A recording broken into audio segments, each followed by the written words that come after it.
সমস্যার মধ্যে পড়ে গেছি, আর কি বলবো, বলার কিছুই নাই। আপনাদের আপনাদের যে আপনাদের যে সমস্যাগুলো এখন কি আর সমস্যা, বেতন দেয় না, বোনাস তো আগের আছে, ছুটির টাকা দেয় নাই। 3 মাসের বেতনে তো 5 মাস চলতেছে, 3 মাস তো আগেই গেছে।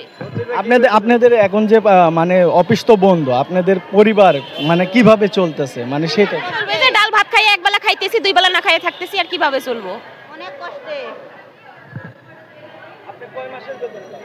3 মাস।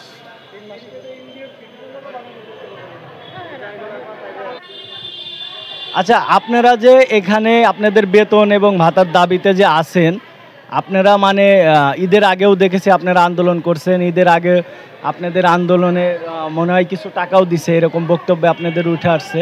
তো এখন আপনারা 2 দিন ধরে এখানে আছেন, মানে আপনারা আর কত টাকা বেতন পাবেন এবং মানে কত দিনের বেতন পাবেন? আমরা তো 9 বছর হলো এই জায়গা এই অফিসে ডিউটি করি। এখন মনে করো আমরা পাওনা পাতি কিছু পাইনি। এখন যে পাওনা পাতি পাবো এই আশায় এই জায়গা 2 দিন হলে বসে আছি, এখন কোনো সিদ্ধান্ত আসে নাই। যাই হোক, আজকে বিকেলে ডেট দিছে, দেখি কোন সিদ্ধান্ত আসে, আপনারা দেখেন, চেষ্টা করি, আমরা যেন আর না আসা নাগে। আপনাদের এই যে পরিজন নিয়ে, মানে আপনাদের পরিবার এখন কিভাবে চলতেছে? আপনাদের তো চাকরি নেই। না, 3 মাস হলেও বেতন পাইনি, তারপরে পরিবার কিভাবে চলতেছি সেটা তো বোঝারই আছে। মানে দোকান বাকি, ঘর ভরা, বাড়িওয়ালা তো কোনো রকমে থাকবেরই দিচ্ছে না, অনেক কষ্ট করে চলতেছি। এখন সেই জন্যই তো এখানে আসি। আপনাদের এই বেতন না দেওয়া পর্যন্ত এবং মানে এখান থেকে আপনারা অবস্থান কর্মসূচি থেকে উঠবেন না? না না না, বেতন না পাওয়া পর্যন্ত আমরা কোনো আরো 1 সপ্তাহ দরকার পরে থাকি যাবো, কি করে না করে আমরা দেখব। এই বেতন চাই। আমরা টিএমসিতে চাকরি করছি, আমরা 3 মাস থাকি বেতন পাইনি। ঈদের আগ থাকি আমরা আন্দোলন করি, এর মধ্যে মালিকে আমাকে হইলো কোনো পাওনা পাতি আমাকে হইলো দেয় না। এই কারণে আমাকে হইলো ঘর ভাড়া দিতে পারি না, দোকান বাকি দিতে পারি না, পোলা পান খোয়াইতে পারি না। ওই ঈদ গেছে কান্দাকাটি করি, আবার একটা ঈদ আসছে, মনে করেন কোনো পাওনা পাতি আমার মালিকে হইলো দেয় না। তো আমরা এই জায়গাতে আসি, 2 দিন থাকি বসে আছি, দেখি আমার মালিকে কি সিদ্ধান্ত দেয়, পাওনা পাতি দেয় না দেয়। আমরা আছে এমন মানুষ আছে 10 বছর করছে, 11 বছর করছে, আমার চাকরির বয়স হইলো 5 বছর হইলো। হ্যাঁ, 3 মাস থাকি বেতন পাইনি, তাইলে আমরা একটা কিভাবে আমরা চলি?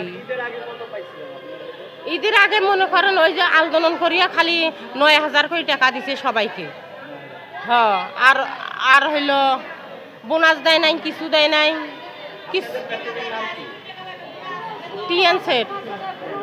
হ্যাঁ। আচ্ছা, আপনারা যে এখানে অবস্থান কর্মসূচি নিছেন, এটা কিসের দাবিতে নিছেন, আর আপনারা কোন কোম্পানির মানে পক্ষ থেকে এখানে আসছেন? আমরা টেনজেট গ্রুপ থেকে আসছি এবং আমরা 8টা ফ্যাক্টরি দাবি নিয়ে আসছি, বকেয়া বেতনের দাবি। আমরা গত মের 7 তারিখ বেতন দেওয়ার কথা ছিল, সরকার পক্ষ থেকে, মালিক পক্ষ থেকে কথা ছিল 3 মাসের বকেয়া বেতন আমরা পাই, ঈদ বোনাস পাই, ছুটির টাকা পাই, সম্পূর্ণ মিলে মালিক একটা হিসাব কিতাব করছে, সরকারের হিসাব করছে, আমরা পুরা গ্রুপে 54 কোটি টাকা পাও না।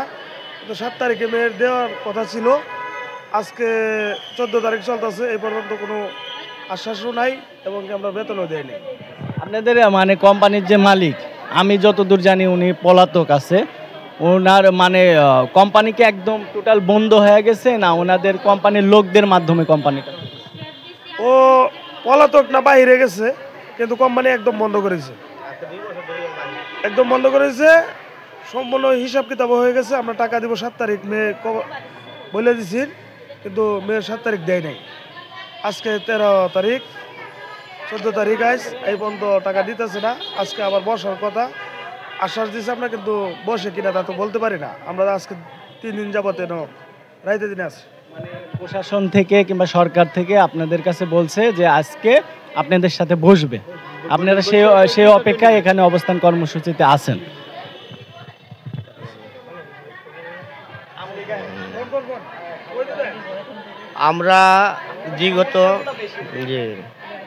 আমরা বিগত আজকে 3 মাস যাবত এই আন্দোলনটা চালাই যাচ্ছি। টিএনজি গ্রুপ থাকিয়া। তার মানে এনে রোজা ঈদের আগেও 7 দিন আমরা কর্মসূচি পালন করছি। কর্মসূচি পালন করার পরে সরকার পক্ষ থেকে সেই শ্রম উপদেষ্টা উনি বলছে যে ঈদের আগে আমরা বেতন ক্লিয়ার করে দিব, কিন্তু ঈদের আগে বেতন ক্লিয়ার করে দেয় নাই আমাদেরকে। উনি আশ্বাস পায়, ওনার আশ্বাস পায় আমরা গেছি গিয়ে। এরপর যে একটা ডেট নিয়েছে যে 7 তারিখে, গত 7 তারিখে আমরা মে মাসের 7 তারিখে আমরা মানে পাওনা দানা সম্পূর্ণ বুঝাইয়া দিবে, কিন্তু উনি পাওনা দানা তো বুঝাইয়া দেয় নেই। অথচ আমরা যে এই পর্যন্ত যে আজকে 3 দিন 4 দিন ধরে এই যে এই শ্রমভবনের নিচে অবস্থান করছি, আমাদের ব্যাপারে কোনো আলোচনা নাই, কোনো কিছু নাই। অথচ ওরা করছে কি, আপনার সাংবাদিক মিডিয়া যতগুলো ছিল সবগুলো নিষেধ জারি করছে যাতে আমাদের কাছে না আসে। পুলিশ দিয়ে আমাদেরকে বাইরানি হয়েছে, মারা হয়েছে, রক্তাক্ত করা হয়েছে, মেডিকেলও আছে লোকজন আমাদের। আর এবং কি আমরা যে জায়গায় স্থান করে বসে আছি এই জায়গায় ওরা বিদ্যুৎটা পর্যন্ত অফ করে দিচ্ছে আমাদের কারণে আগে, ঠিক আছে। এরপরে বাথরুম টয়লেটগুলা ওরা লক করে দিচ্ছে, হ্যাঁ, লক করে দিয়া এই হাল অবস্থার মধ্যে আমরা রাখছে।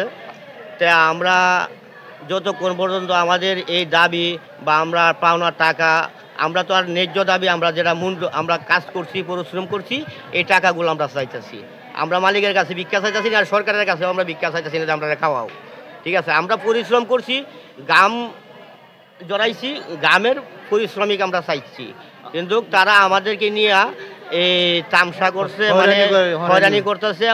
বোঝা যাইতেছে যে এই সরকারের বা এই উপদেষ্টার আমরা ওরা হাতের খেলার পুতুল হয়ে গেছি আমরা, হ্যাঁ।